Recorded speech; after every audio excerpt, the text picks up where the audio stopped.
Sebenarnya sana ada tiang. Baik, bismillahirrahmanirrahim. Assalamualaikum warahmatullahi wabarakatuh.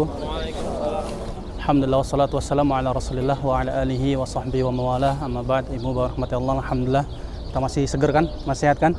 Ada yang sakit? Insyaallah kita masih seger kan? Udah istirahat semuanya? Siang di sini itu wajib istirahat.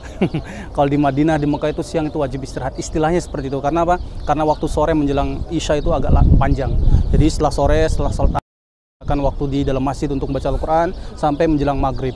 Atau kalau enggak kita menggunakan waktu lebih banyak mungkin mengelilingi Nabawi seperti ini. Karena memang kalau siang hari gimana? Panas, nggak bisa kemana-mana gitu kan. Maghribnya sampai isyanya kita untuk tadarus atau mendengarkan kajian di Masjid Nabawi itu harus diatur seperti itu. Jangan sampai kita siang nggak tidur, nggak taunya sore udah tidur kita sampai isya. Akhirnya tidak memaksimalkan waktu kita di kota Madinah ini. Alhamdulillah, ibu rahmati Allah, kita pada kesempatan hari ini akan mengelilingi Masjid Nabawi. Dan yang pertama yang kita lihat ini adalah kawasan di mana jamaah umroh pada mendatangi tempat ini. Tempat ini merupakan kawasan Sakifah Bani Sa'idah atau pendopo dahulu yang digunakan oleh suku Sa'diyah, yang dimana merupakan daripada peninggalan orang-orang Ansor dari suku Khazraj yang diketuai oleh Sa'ad bin Ubadah. Dan disinilah mengisahkan bahwa tempat ini dahulu Sayyidina Abu Bakar As-Siddiq dibaiat menjadi khalifah pertama setelah Rasulullah SAW meninggal. Tatkala Rasulullah SAW meninggal pada hari Senin bulan Rabiul Awal tanggal berapa? 12 hari Senin ya. Itu kematian Rasulullah SAW. Para sahabat semuanya ittifaq. Adapun kelahirannya maka perbedaan antara ulama. Ada yang mengatakan tanggal 10, tanggal 11, tanggal 12. Karena memang dahulu belum ada sahabat yang meriwayatkan ketahuan bahwa Nabi Muhammad SAW ini akan menjadi Nabi. Siapa yang mengetahui? Tidak ada. Makanya kelahiran itu masih menjadi ikhtilaf, perbedaan ulama tentang tanggalnya. Tapi kalau kematiannya sudah banyak sahabat yang meriwayatkan dan mengetahui matinya Rasulullah SAW, yaitu pada tanggal 12 bulan Rabiul Awal tahun ke-10 Hijriah Nabi kita Muhammad SAW. Al-Bara ibnu Azib, seorang sahabat Nabi kita Muhammad SAW, mengisahkan, "Ma ra'aitu ahlal Madinati asyaddu farahan min qudumi Rasulillah SAW, wa ma ra'aitu ahlal Madinati asyaddu huznan min wafati Rasulillah SAW." Al-Bara ibnu Azib mengisahkan kepada kita semuanya, aku tidak pernah melihat penduduk kota Madinah begitu sedih, begitu senang. Sesenangnya ketika Rasulullah tiba dari Mekah menuju kota Madinah, senang semuanya, Masya Allah. Disambut di perkampungan Kuba, kemudian mendatangi kawasan Bani Najjar, Masjid Nabawi sekarang, senang sekali. Senangnya melebihi semuanya yang apa mereka miliki. Dan beliau mengatakan, aku tidak melihat penduduk kota Madinah begitu sedih sesedihnya ketika Rasulullah SAW wafat. Ketika Rasulullah SAW wafat pada hari Senin, dimakamkan pada hari Kamis, ya kan? Butuh berhari-hari dimakamkan pada hari Kamis. Semua orang-orang sibuk untuk mengurus jenazah Rasulullah SAW. Datanglah orang Ansor, mereka membuat kelompok tersendiri di kawasan ini. Mereka membicarakan tentang siapa yang berhak menjadi khalifah setelah Rasulullah SAW meninggal. Karena mereka ini adalah penduduk asli kota Madinah, Ansor. Sedangkan orang-orang Muhajirin bukan penduduk asli sini. Maka yang berhak menjadi pemimpin siapa? Orang-orang Ansor. Orang Ansor adalah orang kota Madinah. Sedangkan orang Mekah disebut dengan orang Muhajirin. Maka yang lebih berhak menjadi pemimpin yaitu dari kalangan Ansor. Maka mereka berkumpul di sini. Mereka ingin sekali membaiat daripada orang-orang yang di sini, Sa'ad bin Ubadah. Kemudian terdengar kabar oleh Abu Bakar As-Siddiq bahwa mereka sedang berkumpul. Perlu diketahui ibu bapak rahmati Allah Subhanahu wa taala bahwa Umar bin Khattab tidak percaya dengan kematian Nabi kita Muhammad SAW. Tatkala Rasulullah SAW meninggal, dia mengatakan kepada para sahabatnya, barang siapa yang mengatakan Muhammad meninggal, maka aku akan penggal lehernya. Itu Umar bin Khattab mengatakan kepada para sahabatnya. Kemudian masuklah Abu Bakar ke kamar Aisyah radhiyallahu anha dan melihat bahwa Rasulullah SAW sudah meninggal. Kemudian keluar karena memang banyaknya teriakan orang-orang Ansor, orang-orang Muhajirin bahwa mereka sedih ditinggalkan oleh Rasulullah SAW. Kemudian mengatakan kepada Umar, ya Umar, angsit, diam wahai Umar. Siapa yang mengatakannya? Abu Bakar. Diam wahai Umar. Beliau mengatakan setelah memuji Allah Subhanahu wa taala, man kana ya'budullah fa innallaha hayyun la yamut wa man kana ya'budu Muhammadan fa innahu hayyun wa yamut. Barang siapa yang menyembah Allah, sesungguhnya Allah hidup dan tidak akan mati. Tapi barang siapa yang menyembah Muhammad, maka sesungguhnya Muhammad hidup dan mati. maka tersungkurlah Umar bin Khattab. Kemudian Abu Bakar As-Siddiq membacakan firman Allah Subhanahu wa taala, "Wa ma Muhammadun illa rasulun qad khalat min qablihi ar-rusul afa imma ta'u qutilan qalabtum ala aqabikum wa may yanqalib ala aqibihi falyadurullah syai'a." Setelah dibacakan ayat ini, seakan-akan ayat ini baru turun, padahal ayat ini sering dibaca oleh Rasulullah SAW ketika menjadi imam. Maka tatkala mereka semuanya sedang berkumpul di sini orang-orang Ansor, maka Abu Bakar As-Siddiq bersama Umar bin Khattab bersama sahabatnya Abu Ubaidah bin Al-Jarrah mendatangi tempat ini. Sedang apa yang kalian bicarakan? Mereka sedang membicarakan untuk menjadi pemimpin dari kalangan mereka. Maka Umar bin Khattab pun marah. Sebelum marah, Umar bin Khattab ditahan oleh Abu Bakar As-Siddiq dengan kata-katanya yang indah. Kemudian dari tempat ini terciptalah yaitu khalifah yang berhak, yang menjadi khalifah setelah Rasulullah SAW meninggal, yaitu siapa?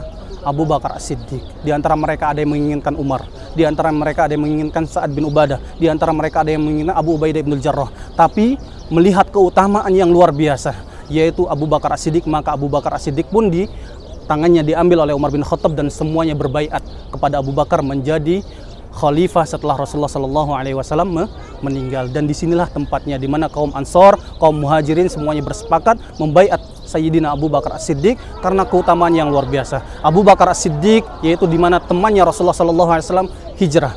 Abu Bakar As-Siddiq adalah orang yang pertama beriman kepada Nabi kita Muhammad SAW. Abu Bakar As-Siddiq memiliki tanda-tanda menjadi khalifah setelah Rasulullah SAW.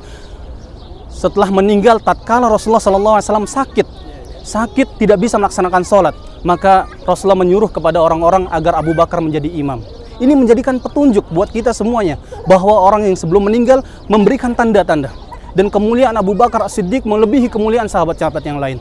Ya, mungkin ibu bapak rahmati Allah pernah mendengar keimanan Abu Bakar. Kalau ditimbang dengan keimanan penduduk bumi ini, maka tidak akan sampai dengan keimanannya Abu Bakar satu orang. Itulah Abu Bakar As-Siddiq. Abu Bakar As-Siddiq yang mempercayai tentang Isra wal Mi'raj. Tatkala Rasulullah SAW berkisah kepada Abu Jahal. Abu Jahal tadi yang dikisahkan oleh Ustaz Ariful Bahri, di mana temannya Rasulullah SAW itu Rasulullah menceritakan tentang kisah Isra wal Mi'rajnya. Ketawa Abu Bakar, dan ini menjadi momen untuk mendustakan kenabian kita Nabi Muhammad SAW. Kemudian dikumpulkanlah orang-orang Quraisy semuanya, dan mereka semuanya tertawa, nggak ada yang percaya. Ya, kemudian Rasulullah SAW pun diminta untuk memberikan tanda-tanda Masjid Al-Aqsa, berapa tiangnya dan yang sebagainya. Pada hari itu Allah memperlihatkan Masjid Al-Aqsa dan semuanya terdiam. Maka Abu Jahal pun belum selesai dia, masih ada satu orang lagi katanya. Kalau satu orang ini dia tidak percaya, maka Muhammad telah berdosa. Didatangilah Abu Bakar Siddiq yang sedang mencangkul atau yang sedang berkebun. Kemudian berkata, "Wahai Abu Bakar, apa yang kau katakan kepada temanmu ini Muhammad? Sesungguhnya ia diberjalankan dari Masjidil Haram menuju Masjidil Aqsa, kemudian langit ketujuh dan sebagainya." Apa Abu Bakar mengatakan? "In qalahu faqad shadaq." Kalau Muhammad telah berkata, maka dia telah jujur. Bahkan dalam riwayat yang lain, seandainya Rasulullah SAW, aku mengatakan seandainya aku melihat tembok itu warna putih, kemudian Muhammad mengatakan itu tembok warna hitam, maka aku akan katakan bahwa tembok itu warna hitam. Itulah keimanan Abu Bakar As-Siddiq yang tidak bisa disamakan dengan keimanan orang-orang yang lain. Kalau seandainya Abu Bakar As-Siddiq mendustakan waktu itu perjalanan Nabi kita Muhammad, maka Islam belum tentu tersebar sampai sekarang ini. Kemuliaan Abu Bakar As-Siddiq di mana namanya disebutkan dalam Al-Quran, "Id yaqulu li sahibihi la tahzan, id yaqulu li sahibihi la tahzan, innallaha ma'ana." Tatkala di antara satunya mengatakan kepada satunya, "Janganlah bersedih karena sungguhnya Allah Subhanahu wa taala bersama kita." Ini mengatakan kepada siapa? Abu Bakar As-Siddiq tatkala beliau berdua ini berada di goa sebelum hijrah menuju kota Madinah. Dan alhamdulillah kita semuanya sudah melihat daripada tempat ini yang merupakan tempat di mana dibaiatnya Abu Bakar As-Siddiq menjadi khalifah Rasulullah SAW. Begitu pentingnya pada malam itu. Kenapa nggak nunggu Rasulullah dimakamkan dulu? Karena pentingnya seorang pemimpin dalam satu malam. Kalau seandainya satu malam tidak ada seorang pemimpin, kemudian dia meninggal, maka dia meninggal seperti orang jahiliyah. Ya, mitatan jahiliyah. Seperti orang-orang jahiliyah, yaitu karena tidak ada pemimpin. Bahkan ibu rahmati Allah, di antara hikmah kita datang di tempat ini, pentingnya kita untuk taat dengan para pemimpin kita. Selagi pemimpin kita tidak kafir, tidak murtad, dan tidak menyekutukan Allah Subhanahu wa taala, maka wajib kita harus taat meskipun mereka semuanya mendolimi kita. Meskipun mereka mendolimi kita.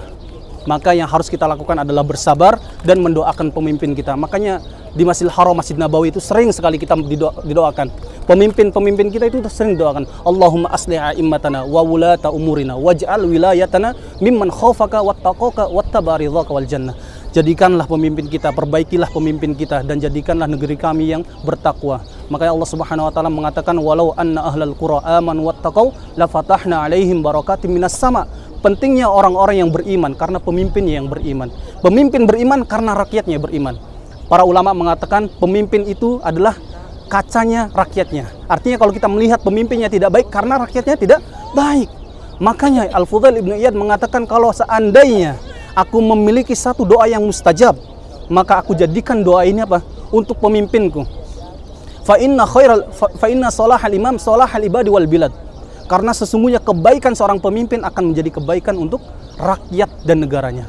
Kalau seandainya beliau memiliki satu doa yang mustajab. Kira-kira kalau ibu bapak diberikan satu doa yang mustajab, buat apa? Kehidupan dunia kan? Pengen jadi kaya, memiliki yang lain semuanya? Enggak, berbeda dengan ulama yang dahulu. Mereka ulama itu berkata untuk meninggikan Islam, ya, untuk mencari ridha Rahman, ridha Allah Subhanahu wa taala. Sedangkan kita sekarang berbicara untuk meninggikan derajat kita semuanya, untuk mencari kehidupan dunia dan untuk apa? Ya, untuk kebahagiaan, kebanggaan kita di hadapan manusia. Itu bedanya kita dengan ulama-ulama terdahulu. Semoga apa yang kita kunjungi sekarang memberikan manfaat sedikitnya buat ibu bapak semuanya. Dan ini mengisahkan tentang Sayyidina Abu Bakar As-Siddiq di Baiat, tapi di samping itu adalah keutamaan yang besar, yaitu Sayyidina Abu Bakar As-Siddiq. Dan insya Allah nanti kita akan berbicara kembali tentang keutamaan Abu Bakar As-Siddiq tatkala nanti kita di Mekah. Perjuangan Abu Bakar As-Siddiq di mana 3 hari 3 malam bersama keluarganya harus menginap di satu goa, yang memang goa itu tidak bisa kita berdiri, hanya duduk, ya, hanya duduk.